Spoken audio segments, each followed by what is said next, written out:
हाँ जी, तो हमें जो स्टार्ट करना है that is motion in a straight line. Our topic is motion in a straight line. Motion in a straight line को हम वन डायमेंशन मोशन भी कहते हैं। क्यों कह रहे हैं ऐसा? क्योंकि जब भी ऑब्जेक्ट एक स्ट्रेट लाइन पे चलेगा तो उसका एक ही कोऑर्डिनेट, एक ही डायमेंशन में एक ही कोऑर्डिनेट चेंज होगा। यहाँ पर x की वैल्यू 0 है, थोड़ी देर बाद x की वैल्यू 1 हो जाएगी, फिर 2 हो जाएगी। स्ट्रेट लाइन में एक ही कोऑर्डिनेट चेंज होगा, x या y दोनों नहीं चेंज होंगे। ओके, इसलिए हम इसको मोशन इन वन डायमेंशन या मोशन इन स्ट्रेट लाइन कह रहे हैं। मोशन इन स्ट्रेट लाइन को हम लीनियर मोशन या रेक्टिलिनियर मोशन के नाम से भी जानते हैं। इट इज लीनियर मोशन और रेक्टिलिनियर मोशन।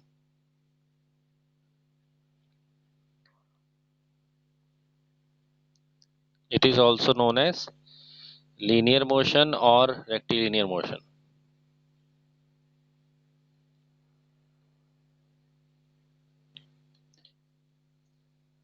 ठीक है, नोट करते जाइए।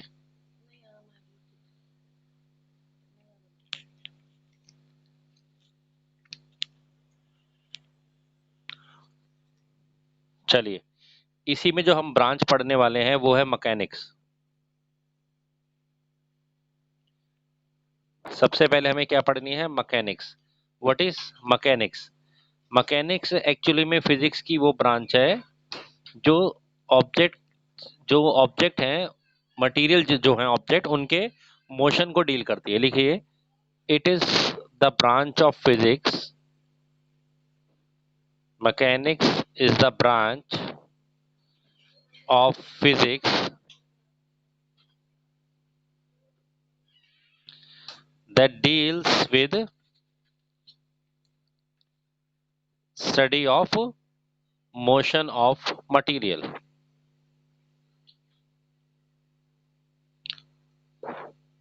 Study of motion of material objects. Okay, जिनके पास मटेरियल ऑब्जेक्ट्स है मतलब मास है, और उनके मोशन की स्टडी को हम मैकेनिक्स कहते हैं।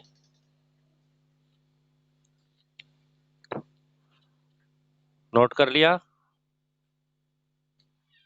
मैकेनिक्स की आगे 3 ब्रांच हैं जो फिजिक्स में हम पढ़ते हैं। दोबारा से बड़ा टॉपिक है काइनेमेटिक्स। काइनेमेटिक्स में स्ट्रेट लाइन भी आता है, प्लेन भी आता है, सब तरह का मोशन आता है। हम जो पढ़ रहे हैं वो हम स्ट्रेट लाइन पढ़ रहे हैं, ठीक है ना? और ये मैकेनिक्स में इसकी 3 ब्रांच हमें पढ़नी होती हैं। मैकेनिक्स में ही इसकी 3 ब्रांच आती है। एक होती है स्टैटिक्स। स्टैटिक्स क्या होते हैं? वो स्टडी है फिजिक्स की जहां पर जो ऑब्जेक्ट है वो रेस्ट पर होते हैं। It is a branch of mechanics. ये मैकेनिक्स की ब्रांच है that deals with the study of object at rest. फिर एक ब्रांच आती है इसमें kinematics.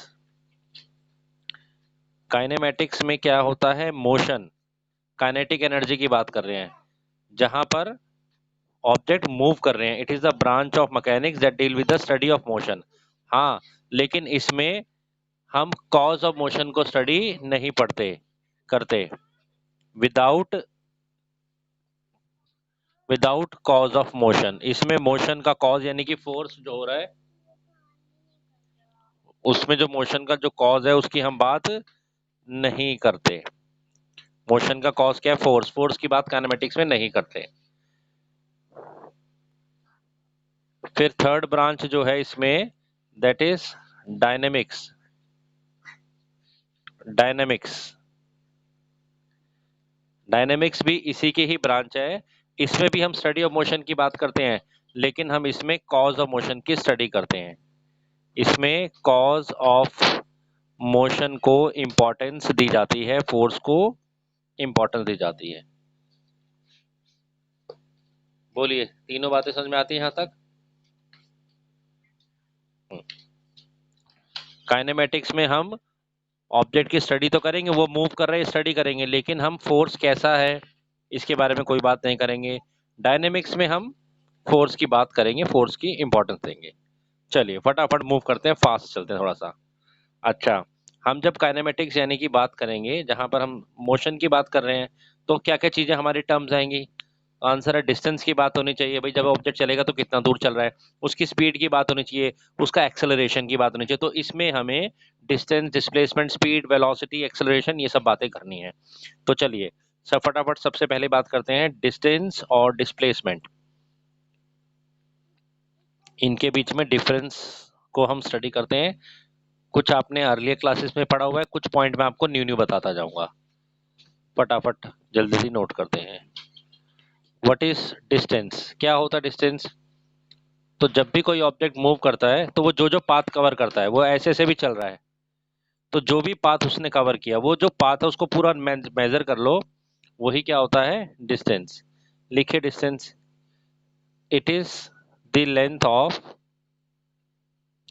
Distance is the length of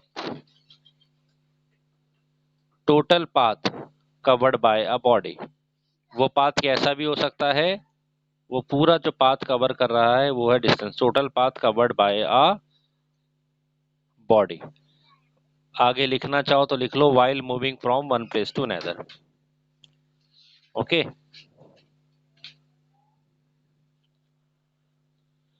जबकि डिस्प्लेसमेंट में क्या बात कर रहे हैं? एक ऑब्जेक्ट ऐसे गया है, हाँ हाँ बोलो बोलो। शॉर्टेस्ट डिस्टेंस, बिल्कुल हो सकता है कोई ऑब्जेक्ट एसी भी इस रास्ते से गया है, डिस्टेंस एसी भी है, लेकिन अभी वो इनिशियली यहाँ था और फाइनली यहाँ था। इनके बीच में अगर आप एक स्ट्रेट लाइन ड्रॉ कर दोगे, हमेशा इनिशियल पॉइंट हो और फाइनल पॉइंट हो, वहां पहुंचो, उसमें स्ट्रेट लाइन ड्रॉ करो, वो हमेशा क्या होगा? डिस्प्लेसमेंट। तो हम ऐसे लिखते हैं, it is the shortest distance, displacement, it is the shortest distance. और शॉर्टेस्ट डिस्टेंस हमेशा स्ट्रेट लाइन डिस्टेंस होता है। It is the shortest distance between initial and final position of the body.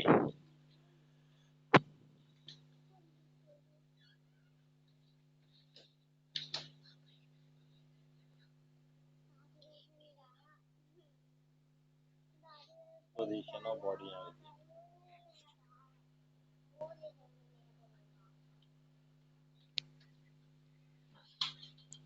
चलिए सेकंड पॉइंट पे चलते हैं। Second point है, distance कभी भी ऑब्जेक्ट का जीरो नहीं हो सकता। अगर ऑब्जेक्ट कोई मूविंग ऑब्जेक्ट है तो वो कुछ डिस्टेंस तो जरूर ट्रैवल करेगा ही करेगा। जबकि आप देखेंगे डिस्प्लेसमेंट किसी भी ऑब्जेक्ट की जीरो भी होती है, नेगेटिव भी होती है और पॉजिटिव भी होती है। कै, कैसे समझिए? अगर कोई ऑब्जेक्ट यहाँ से ओ से स्टार्ट हुआ है और वो यहाँ ए जाके रुका है, ए पर जाकर, ये है 100 यूनिट, तो उसकी डिस्प्लेसमेंट पॉजिटिव 100 होगी। अगर वो ओ से ए पर गया और वापस ओ पर आके रुका है तो आप बोलेंगे डिस्प्लेसमेंट जीरो है। लेकिन अगर वो अपनी पोजीशन से लेफ्ट हैंड साइड पर या फाइनली यहाँ पर रुका है, तो ए और बी पोजीशन में कैसे डिफरेंशिएट करोगे? तो ये वाले डिस्प्लेसमेंट पॉजिटिव 100 है और ये डिस्प्लेसमेंट नेगेटिव है। ओरिजिन के लेफ्ट हैंड साइड है तो नेगेटिव मान लिया, इधर है तो पॉजिटिव मान लिया। तो आप जहां से स्टार्ट हुए उसके अगर अपोजिट डायरेक्शन में, जहां गए थे उसके अपोजिट में चले गए, तो आपकी डिस्प्लेसमेंट नेगेटिव हो जाएगी।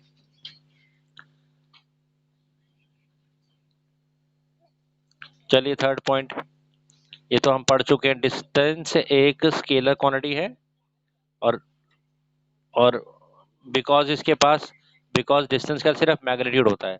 आपको जयपुर जाना है 200 किलोमीटर दूर है, ठीक है। आपको यहाँ से बॉम्बे जाना है 1800 किलोमीटर दूर है, ठीक है। आपको डिस्टेंस बताना है, लेकिन अगर आपको एग्जैक्टली उस जगह पहुंचना है तो आपको मैग्नीट्यूड भी चाहिए और डायरेक्शन भी चाहिए, यानी कि आप वेक्टर क्वांटिटी की बात करेंगे और डिस्प्लेसमेंट एक वेक्टर क्वांटिटी है। बिकॉज रीजन लिख लेना, because it has both magnitude as well as direction.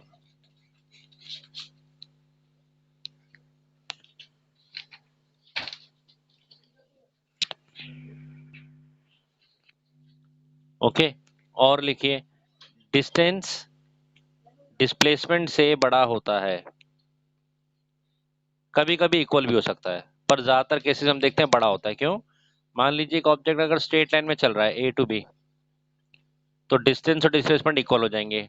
लेकिन अगर वो जरा सा मूव कर गया, मान लीजिए सी तक, तो डिस्टेंस तो आएगा A B plus B C, और डिस्प्लेसमेंट कैसे आएगा, वो आएगा ए टू सी ज्वाइन कर कर।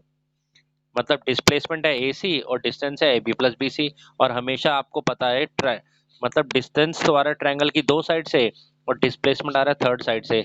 इसका मतलब क्लियर है, ट्रायंगल की दो साइड का सम थर्ड साइड से हमेशा बड़ा होता है। ट्रायंगल की दो साइड का सम हमेशा थर्ड साइड से बड़ा होता है। इसका मतलब दो साइड आपको जो डिस्टेंस दे रही है वो हमेशा ज्यादा होगा। देखो, या तो स्ट्रेट लाइन जाएगा तो डिस्टेंस डिस्प्लेसमेंट भी सेम हो गया, और अगर कहीं भी मुड़ा तो एक ट्रायंगल फॉर्म हो जाएगा। और ट्रायंगल की दो साइड से आपको डिस्टेंस मिलने वाला है और थर्ड साइड से आपको डिस्प्लेसमेंट मिलने वाली है।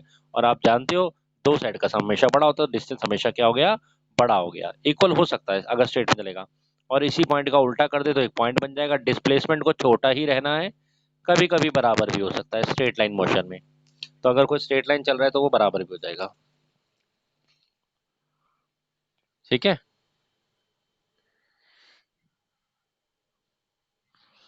अच्छा, एक और पॉइंट लिख लेते हैं।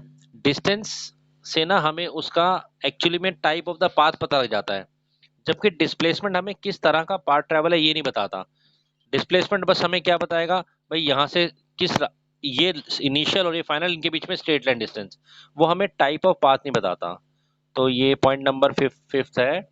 जो डिस्टेंस है वो हमें दो पोजीशन के बीच में, ये हमें tell the type distance, it tells the type of the path followed, the type of path followed। होता नहीं है, जैसे हम यहाँ से मान लो हमें जाना था से आगरा, वो है 200 किलोमीटर। हम क्या यार, हम तो 300 किलोमीटर आज चल के आए हैं। तो आदमी बोलेगा अरे 300, अरे क्या हुआ, इधर चले गए थे क्या, उधर चले गए थे, वहां से घूम के आए हो। और अगर हम बात करेंगे नहीं डिस्प्लेसमेंट की, तो भाई 200 किलोमीटर है, अब तुम घूमते जितना मर्जी रहो। डिस्प्लेसमेंट में टाइप ऑफ पाथ नहीं पता चलता। और डिस्टेंस हमें क्या करता है, इट टेल्स, यहां पर आ जाएगा, it does not tell the type of path follow.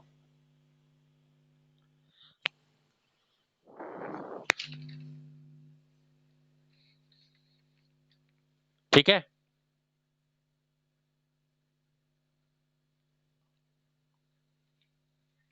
चलो फटाफट दो तीन क्वेश्चन करते हैं, फिर आगे चलते हैं। चलिए फर्स्ट क्वेश्चन नोट कीजिए। ये एक सर्कुलर ट्रैक है और इस ट्रैक का रेडियस है आर। आर, ये है आर, और इस पॉइंट का नाम है ए। ठीक है। हमें जो दिखाना बताना है वो हमें इस ऑब्जेक्ट का डिस्टेंस और डिस्प्लेसमेंट बताना है। एक पार्ट मैं कर देता हूँ, एक पार्ट आप करना। 3-1/4 राउंड के बाद मुझे इसका डिस्टेंस भी निकालना है और डिस्प्लेसमेंट बताना है। और आप मुझे बताना है इसका 2-3/4 राउंड के बाद। चलिए पहले मैं ये पार्ट करता हूँ। क्वेश्चन समझ में आ गया। एक ऑब्जेक्ट इस सर्कुलर पाथ पे घूम रहा है, सर्कल पे ही घूम रहा है, मतलब वो ए टू बी जा रहा है, बी टू सी जा रहा है ऑन द सर्कुलर ट्रैक, और आपको डिस्टेंस और डिस्प्लेसमेंट निकालना है। चलिए फर्स्ट पार्ट मैं करता हूँ। अब देखिए, आप जानते हैं डिस्टेंस एक राउंड में कितना कवर करता है। डिस्टेंस कवर्ड इन 1 राउंड कितना होता है, हम बोलते हैं 2πr। बहुत ही सिंपल। ठीक है, तो डिस्टेंस कवर्ड इन इतने राउंड, दिस, इसको चेंज कीजिए, कितना बनेगा, 4×3 = 12 और 1 13/4 राउंड। कितना बनेगा, 2πr मल्टीप्लाई बाय 13/4। ये कैंसिल हो गया, कितना आया, 13/2πr। चलिए, डिस्टेंस की तो कहानी सिंपल है, कोई इशू ही नहीं है।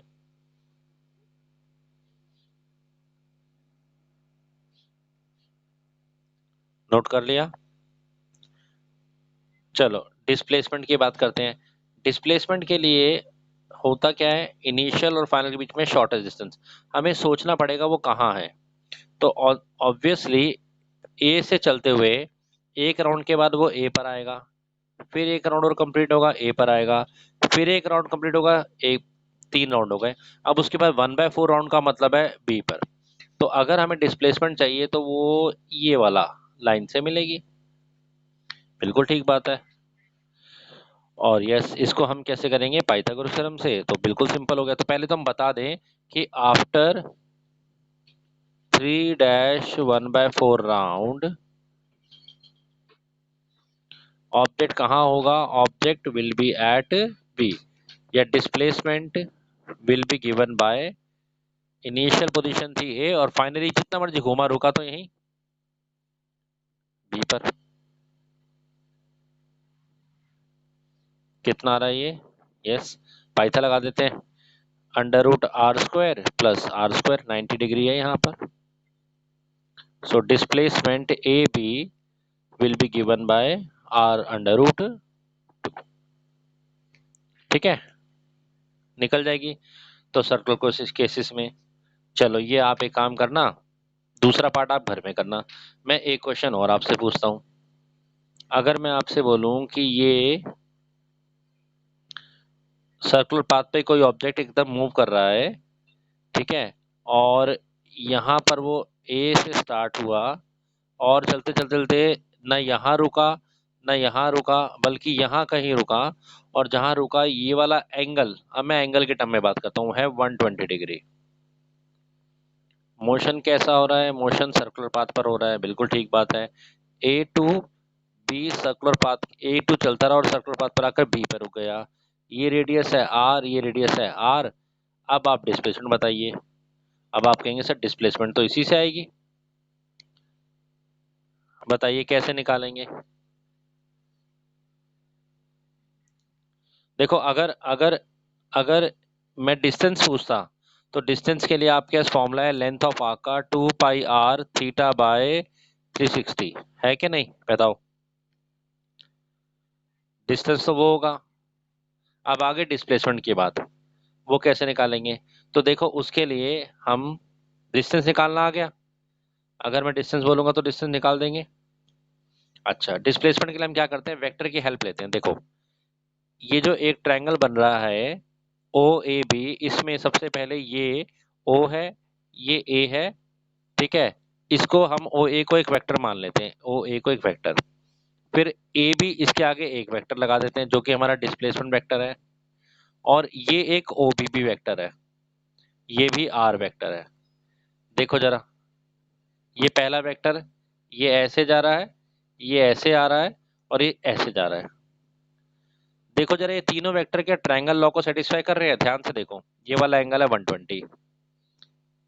देखो, पहला वेक्टर ये लगाया, दूसरा वेक्टर ये लगाया, ट्रायंगल लॉ पढ़ाया था ना मैंने, एक वेक्टर ये, एक वेक्टर, रिजल्टेंट वेक्टर ऐसे नहीं आएगा, ऐसे आएगा।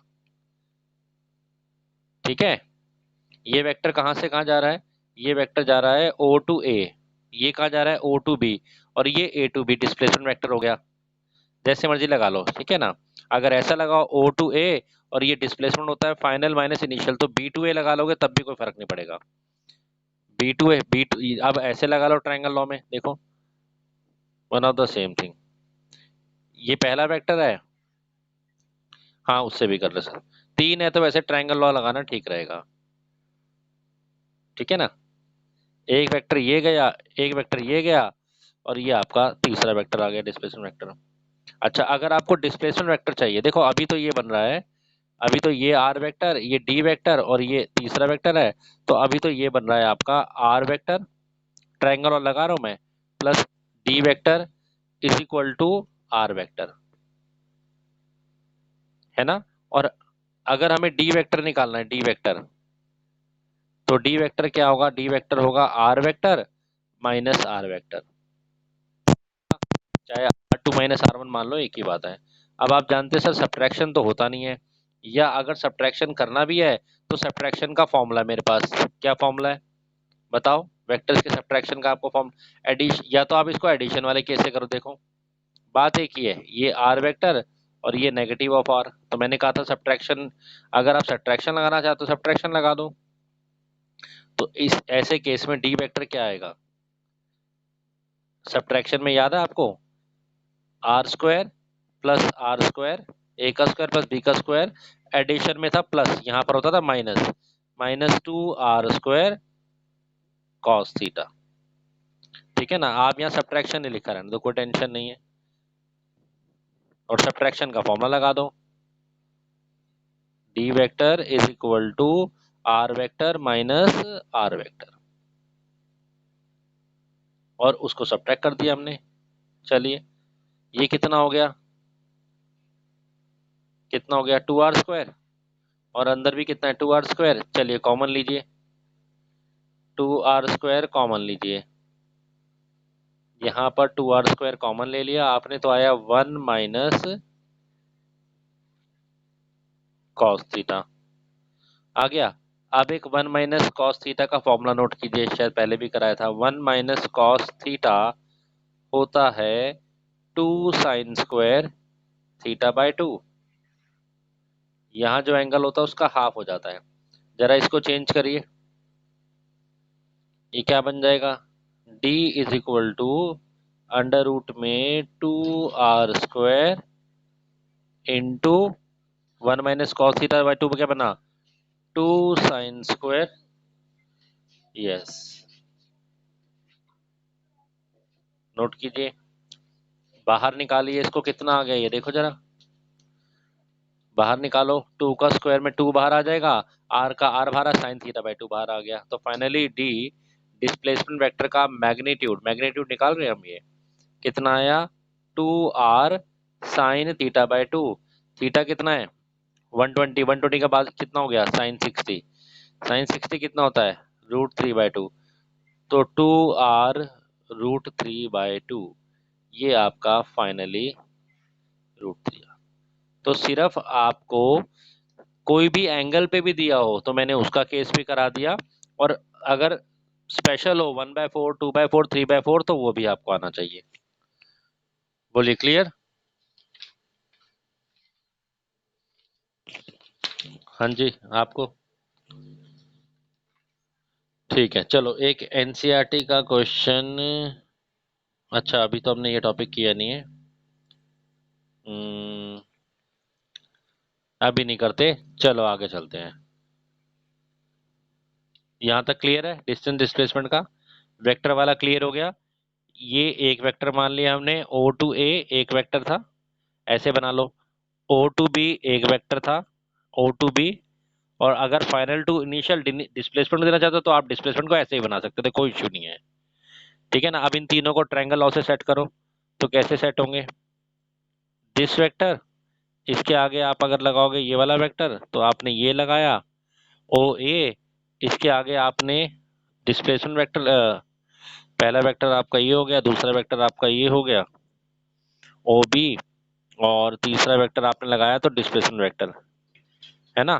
तो अब अगर ट्रायंगल लॉ देखोगे तो दिस दिस प्लस दिस, नहीं हमने ऐसे नहीं लगाना था, ये हमारा पहला वेक्टर था, ये हमारा दूसरा वेक्टर था, और ये हमारा तीसरा वेक्टर था। O A vector plus D vector equal to O B vector.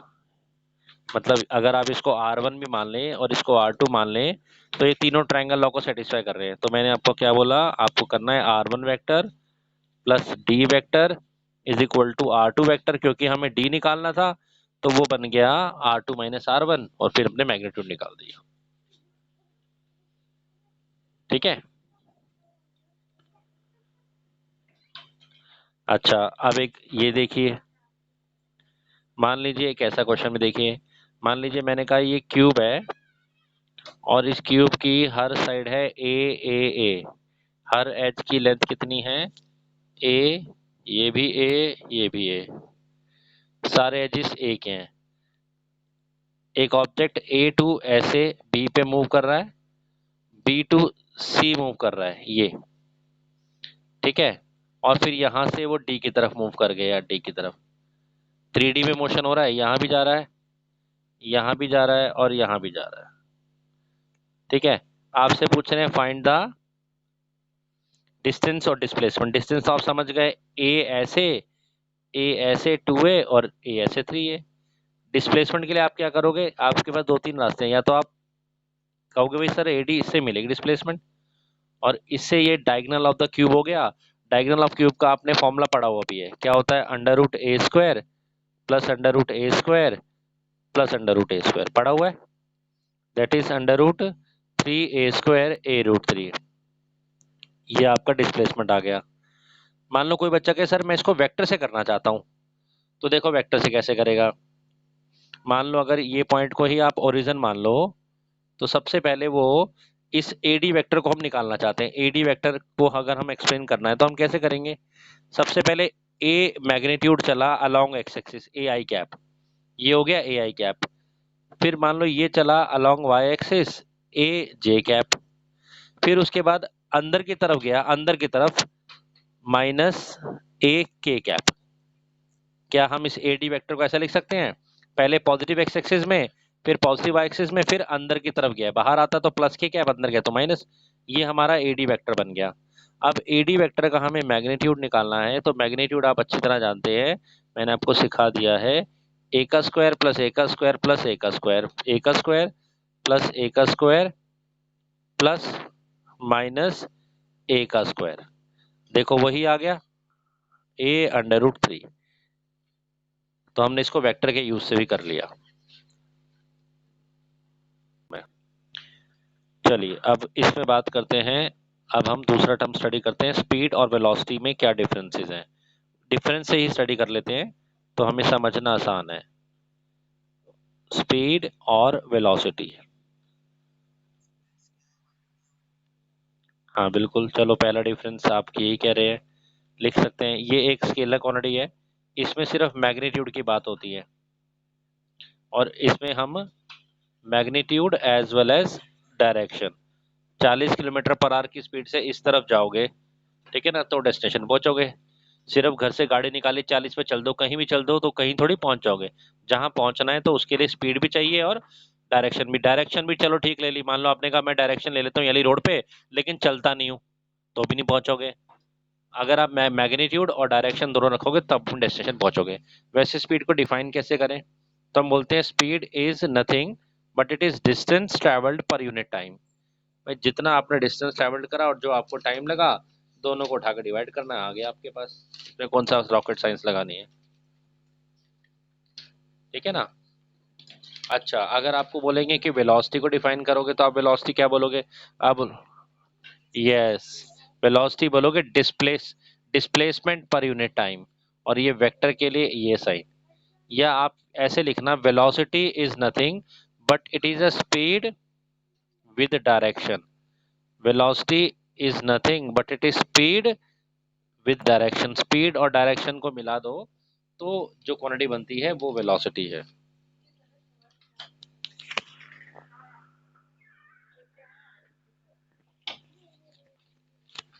Okay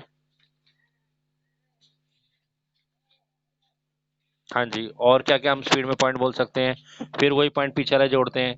क्या स्पीड कभी भी जीरो हो सकती है, आंसर है स्पीड जीरो नहीं हो सकती। अगर कोई ऑब्जेक्ट चल रहा है, ठीक है ना, तो उसने कुछ डिस्टेंस ट्रेवल किया होगा, तो जब डिस्टेंस ट्रेवल किया होगा टाइम भी लगा, स्पीड जीरो नहीं हो सकती। वेलोसिटी के बारे में हम क्या बोले, भाई ये तो सब कुछ हो सकता है, ये भी जीरो भी हो सकती है, it can be negative, it can be positive,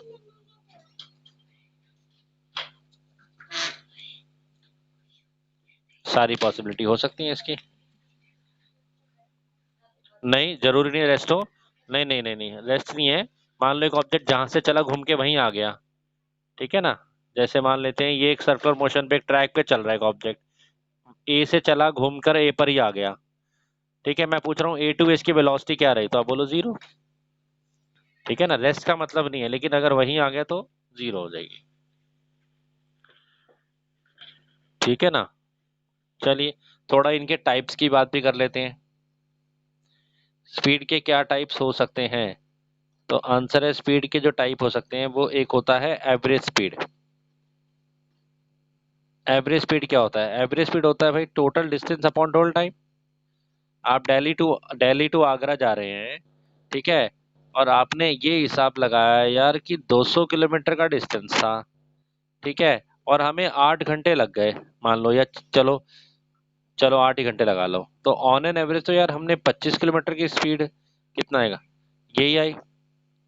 ये आपकी एवरेज रही, ये आपकी एवरेज रही। अब बीच बीच में आपकी गाड़ी 100 पे भी चल रही थी और बीच में आप एक्स पे भी थे, तो ये ऑन एन एवरेज रही। मतलब ऐसी स्पीड जो लंबे समय के लिए देखी जाती है उसको हम बोलते हैं average speed, that is total distance upon total time. बीच बीच में कुछ भी स्पीड्स होती रही होंगी उससे मतलब नहीं है, लेकिन एक जो लंबे समय के लिए या लंबे टाइम के लिए दिखाती है वो होती है एवरेज स्पीड। अच्छा, इसी तरह से एवरेज वेलोसिटी भी एक टर्म बन जाती है। What is average velocity? भाई ये भी यही टर्म है, इट इज टोटल टाइम, एक एक डिस्प्लेसमेंट लंबे समय के लिए, ठीक है ना। लंबे समय के लिए आपने देखा यार हम यहां से यहां तक डिस्प्लेस कर गए, इतना टाइम लगा, दैट इज एवरेज। चलिए, एवरेज स्पीड के अलावा सेकंड टर्म या जो टाइप हम कह सकते हैं, डिफाइन कर सकते हैं, वो क्या है? Instantaneous speed. क्या कर सकते हैं? इंस्टेंटेनियस।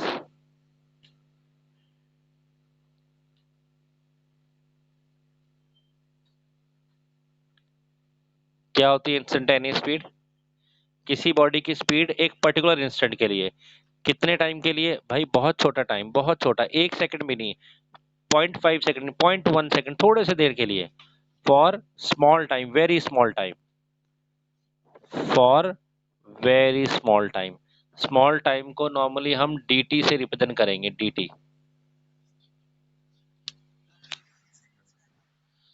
बहुत थोड़ा सा टाइम, मतलब ये देखो आपने गाड़ी चलती देखी, आजकल कार में डिजिटल मीटर होते हैं, आपकी नजर गई मीटर पे, आपने कहा अरे भाई 80 पे चल रही है, फिर देखा अगले सेकंड में अरे 81 हो गया, 82 हो गया, 7। ये जो वेरी स्मॉल टाइम के लिए, बस थोड़ी सी देर के लिए, उसको बोलते हैं हम इंस्टेंटेनियस स्पीड।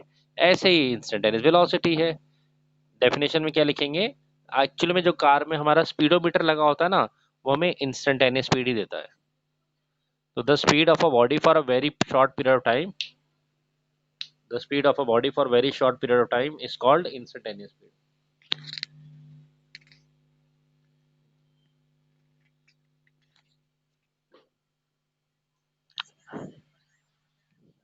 हम्म। हम्म। नहीं, इतना लंबा समय नहीं होता, थोड़ी सी देर के लिए होता है, कुछ मिनी फ्रैक्शन के लिए, बस एग्जैक्टली उस थोड़े से पॉइंट ऑफ टाइम के लिए। उसको हम बोलते हैं इंस्टेंटेनियस स्पीड और instantaneous velocity. Same velocity definition है, for a very small period of time, ठीक है ना। जब हम इनको निकालेंगे एवरेज स्पीड को, तो एवरेज स्पीड के लिए हम थोड़ा सा डिस्टेंस लेंगे। एवरेज स्पीड को जब निकालेंगे तो हम थोड़े से डिस्टेंस से निकालेंगे, तो हमारा फॉर्मूला होगा थोड़ा सा डिस्प्लेसमेंट यानी कि dx अपॉन dt। ये हमारा इंस्टेंटेनियस स्पीड का फॉर्मूला होगा। d बाई dt क्या रिप्रेजेंट करता है? In change in distance for a very short period of time, ठीक है ना। d by dt is the rate of change of distance, ठीक है। और ऐसे ही वेलोसिटी जब हम निकालेंगे तो it is ds by dt। Velocity is rate of change of displacement. ये हम डेरिवेटिव डिफरेंशिएशन की हेल्प से निकालेंगे जब हम डिफरेंशिएशन करेंगे, बस अब आप वैसे नोट कर लो। अभी हम डिफरेंशिएशन इसके नेक्स्ट क्लास में करेंगे, तब हम उस पर डिस्कशन करेंगे। चलिए, स्पीड और वेलोसिटी समझ में आ गया थोड़ा बहुत?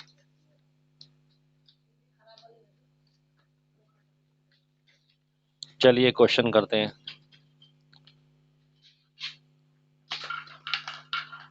नोट कीजिए, a boy moves from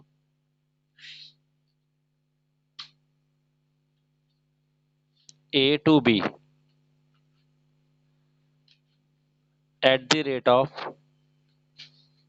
30 kilometre per our.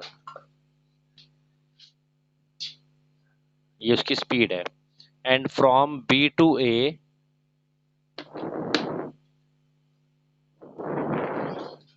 Along the same path, path change नहीं करता लेकिन अपनी स्पीड को चेंज करता है, that is 40 kilometre per hour. A से चलता है, बी पे जाता है, बी से वापस चलता है, आता है उसी रास्ते पर। Find his average speed, A part, and average velocity.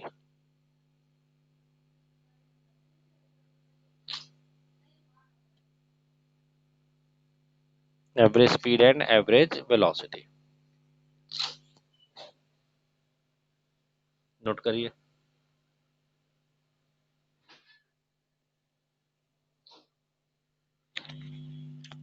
देखिए एवरेज वेलोसिटी तो हम पहले स्टेप पे निकाल लेते हैं, जहां से चला वहां से वहां वापस आ गया, ए से चला बी पे गया, यस।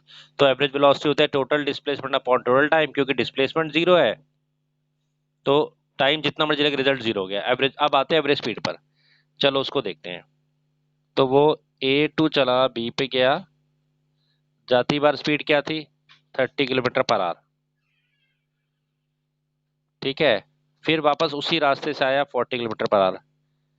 बताइए जी कैसे निकालेंगे, कौन बताएगा? हमें एवरेज स्पीड चाहिए।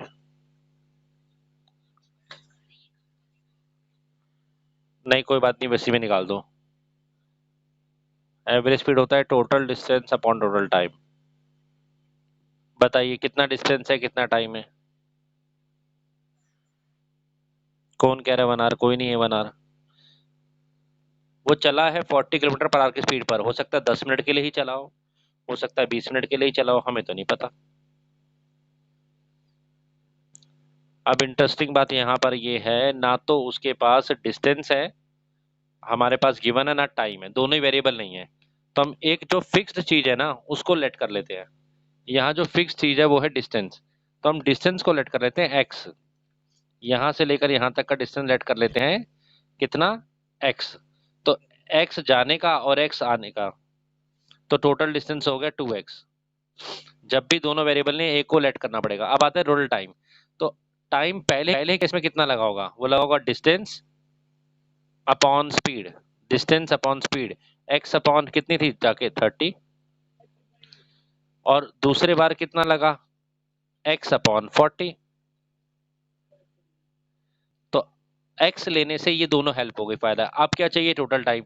टोटल टाइम में दोनों को प्लस करते हैं, चलिए टोटल टाइम के लिए हम दोनों को प्लस कर लेते हैं। जब भी दोनों वेरिएबल नहीं है तो हम ये तरीका लगा सकते हैं। तो टोटल टाइम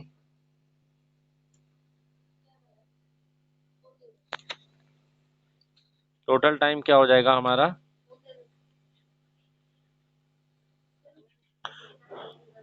7x/120। चलिए ठीक है, डालते हैं वैल्यू। यहाँ आ गया 7x और यहाँ आ गया 120।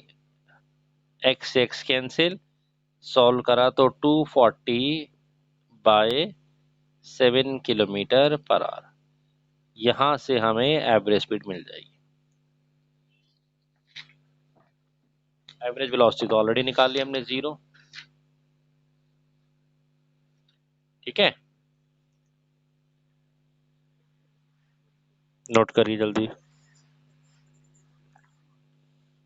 मीटर पर सेकंड में, हाँ तो वो तो सही होगा, उससे क्या कोई उसका कोई लॉजिक क्या नहीं है, कर सकते हो।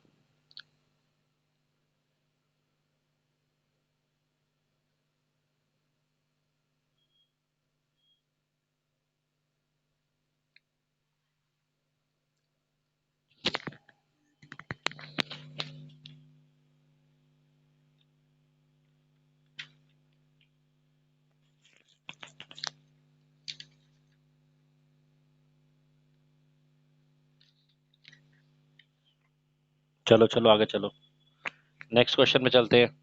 नेक्स्ट क्वेश्चन देखिए, वो भी इंटरेस्टिंग है। अब हम कह रहे हैं कि एक मैन A to B जा रहा है और 3 डिस्टेंसेस कवर कर रहा है, तीनों डिस्टेंस इक्वल हैं। पहला डिस्टेंस जो वो कवर कर रहा है उसके लिए स्पीड है उसकी v1, दूसरा डिस्टेंस जो कवर कर रहा है से C to D उसके लिए स्पीड है v2, और तीसरा डिस्टेंस है v3। डिस्टेंस इक्वल कवर कर रहा है, मतलब अगर ये भी x है, ये भी x है, ये भी x है, मान लीजिए आपको कह रहे हैं एवरेज स्पीड फाइंड आउट कीजिए। x हमें गिवन नहीं है, हमने ले लिया। गिवन इतना है कि a man cover 3 equal distances at 3 speed. But फर्क ये है कि आंसर v1 के टर्म में है, तो हमने कहा चलो ये डिस्टेंस x मान लीजिए, ये भी x लीजिए, जो चीज फिक्स है ना मैंने कहा उसको लेट कर लो, बस इतना करते क्वेश्चन हो गया। एवरेज स्पीड का क्या फॉर्मूला है, total distance upon total time. चलिए डिस्टेंस कितना हो गया 3x, टोटल टाइम, पहले केस का टाइम क्या हो गया distance upon speed, x upon में v1, दूसरे केस का टाइम क्या हो गया x अपॉन में v2, तीसरे केस का टाइम क्या हो गया x अपॉन में v3। ठीक है, x तो यहाँ कैंसिल ही हो जाएगा, देखो जरा कॉमन लो, यहाँ पर नेक्स्ट स्टेप पर आइए, 3x और ऊपर में x कॉमन लीजिए, क्या बना 1 upon v1 plus 1 upon v2 plus 1 upon v3। तो x तो हमने जो लेट किया था वो कैंसिल ही हो गया, कोई फर्क नहीं पड़ा।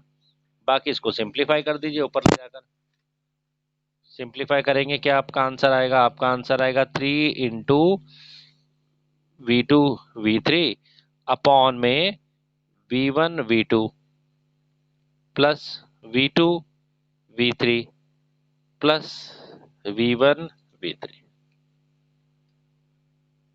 ठीक है,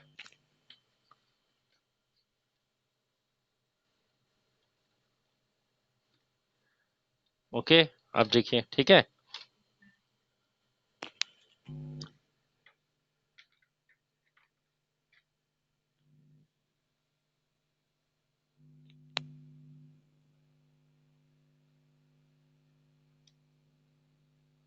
चलो और देखते हैं क्वेश्चन।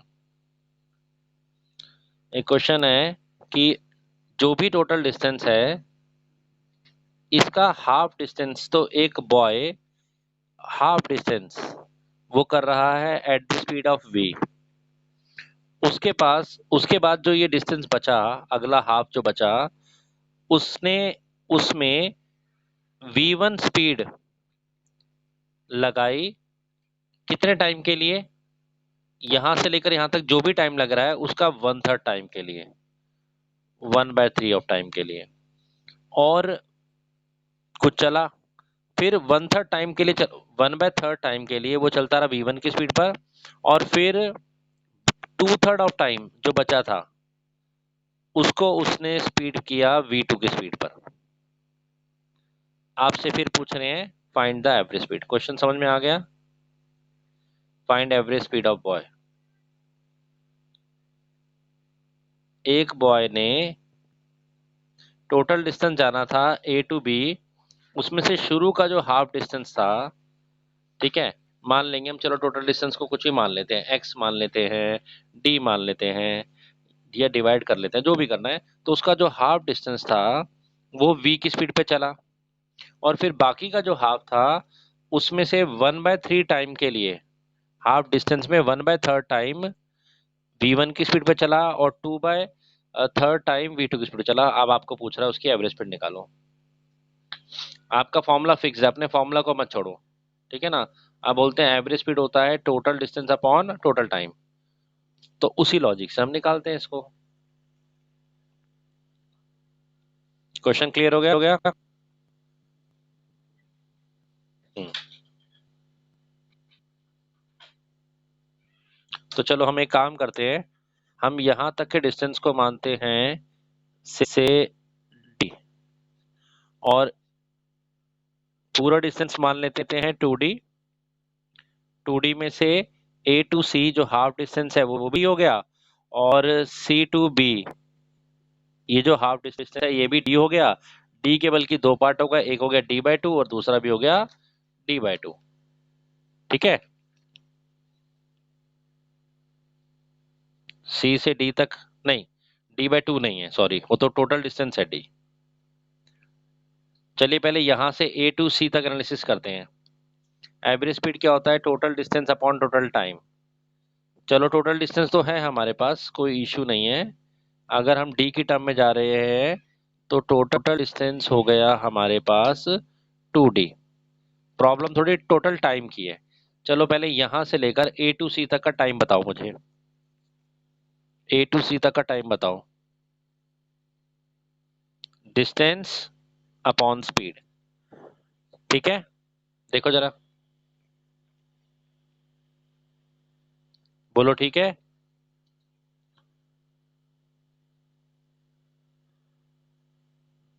आवाज आ रही है मेरी?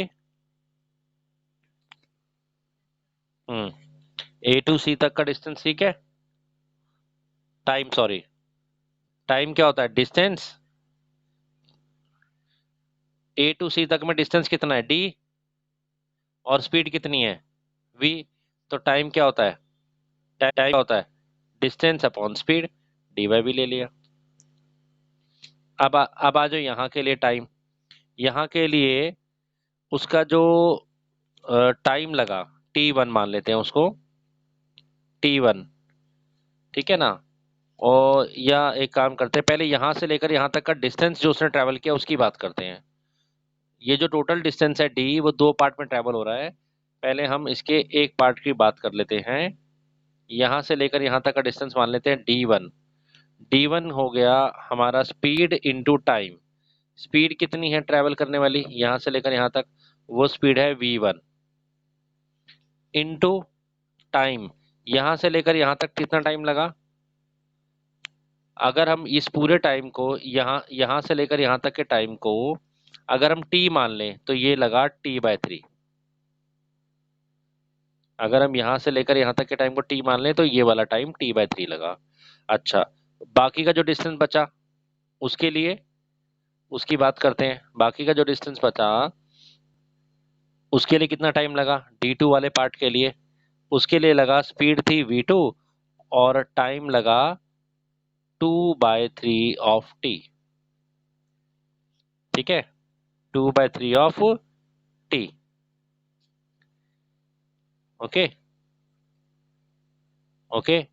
अच्छा, तो ये वाला डिस्टेंस d1 और d1 और d2 मिलाकर टोटल डिस्टेंस कितना है, d है। तो अब हम इसको लिख सकते हैं, स्पेस थोड़ा ले लेते हैं यहाँ पर। स्पेस कहाँ ले, यही ले लेते हैं।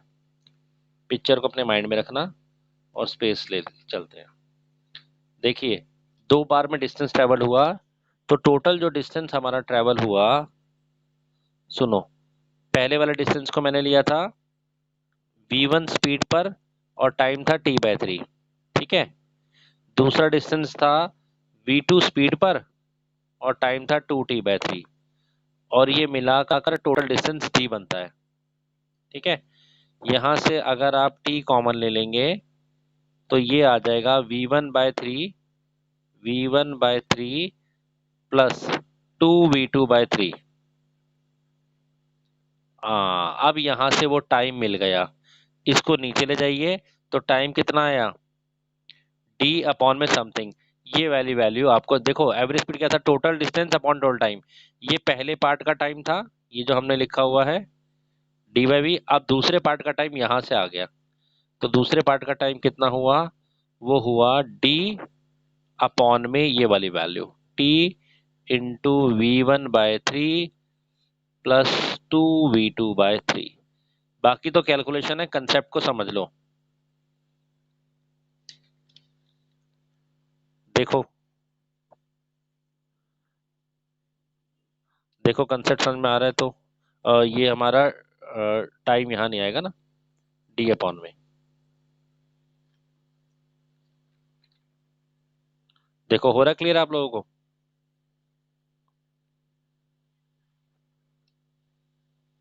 कंसेप्ट को देख लो, फिर बाकी क्वेश्चन में कुछ नहीं है, बाकी तो आप कैलकुलेशन करोगे। हाँ जी ध्रुव, हो रहा है क्लियर आपको। एक बारी फिर से मैं वैसे बताता हूँ, देखो स्टार्टिंग से समझो, फिगर से समझ लो। ये पूरा डिस्टेंस उस पर्सन को कवर करना है ए टू बी, उसमें से शुरू का हाफ डिस्टेंस हमने जिसको डी माना, उसने ट्रेवल किया at the speed v। Total distance कितना जाना है, टोटल डिस्टेंस यहाँ से लेकर यहाँ तक जाना है जो है 2d, क्योंकि उन्होंने कहा फर्स्ट हाफ तो स्पीड पे कवर किया, ठीक है। तो हमें ए टू सी में कोई प्रॉब्लम नहीं, हमें यहाँ पर टाइम मिल गया। इस केस का टाइम है डिस्टेंस अपॉन स्पीड, यहाँ तक तो कोई प्रॉब्लम ही नहीं, ठीक है। अब सी से बी में क्या हुआ, कुछ डिस्टेंस उसने v1 स्पीड पे ट्रैवल किया t/3 टाइम के लिए, तो कितना डिस्टेंस ट्रैवल किया होगा, तो उसने जो डिस्टेंस ट्रैवल किया होगा, मान लो सी से लेकर थोड़ा सा यहां तक चला, चलो डी तक, ये d1 डिस्टेंस है, ठीक है ना। डिस्टेंस होता है स्पीड इनटू टाइम, तो ये जो डिस्टेंस ट्रैवल किया वो स्पीड थी यहाँ पर v1 और टाइम लिया t/3, ये डिस्टेंस आ गया c टू d। अच्छा D2B जो डिस्टेंस है D2, वो कैसे ट्रेवल किया? वो ट्रेवल किया V2 स्पीड पर और टाइम लिया 2T/3। ये बात भी समझ में आ गई? अच्छा, D1 और D2 को अगर मिला दें तो क्या डिस्टेंस आया है? D1 और D2 को मिला दें तो ये जो बचा हुआ डिस्टेंस है ये वाला डिस्टेंस आता है जो कि D। इसका मतलब ये है कि D1 प्लस D2 यानी कि बचा हुआ डिस्टेंस टोटल D, इस ये भी एक डिस्टेंस है और ये भी एक डिस्टेंस है, इनको ऐड करके क्या आएगा? किसको? V1/T/3, बल्कि कॉमन ले लो। अगर T/3 कॉमन ले लेते हो तो आता है V1 प्लस 2V2। बोलो बोलो, यहां तक क्लियर? यही आएगा ना डिस्टेंस। अब एवरेज स्पीड का फॉर्मूला क्या होता है? Total distance. टोटल डिस्टेंस कितना है? 2D पूरी जर्नी का, अपॉन टोटल टाइम। पहले केस का टाइम ये रहा और दूसरे केस के टाइम के लिए क्या होगा? ये वाली वैल्यू नीचे चली जाएगी। ये हो गया तो दूसरे केस का टाइम। पहले देखो, एक टाइम तो ये रहा और एक टाइम यहां से आ जाएगा। 3D अपॉन में दिस सॉल्व कर देना। ठीक है, पहले केस में जो टाइम है वो ये रहा, दूसरे केस में जो टाइम है इसको इधर ले जाओगे तो टाइम यहां से मैं निकाल देता हूं। चलो कितना आएगा? ये 3 यहां शिफ्ट हो जाएगा 3D, और ये नीचे आ जाएगा डिनोमिनेटर में ये वाली value V1 plus 2V2। V1 plus 2V2 ये 3D और V1 प्लस 2V2। ठीक है जी। अब ये रहा एक टाइम, ये रहा एक टाइम, ये T1 मान लो, ये T2 मान लो। दोनों टाइम को आप ऐड कर लो, ये दोनों टाइम को आप ऐड कर लो। एवरेज स्पीड क्या होता है? Total distance upon total time. ये रहा टोटल डिस्टेंस, दोनों को ऐड करना, टोटल टाइम आ जाएगा। आपका क्वेश्चन हो गया। ओके।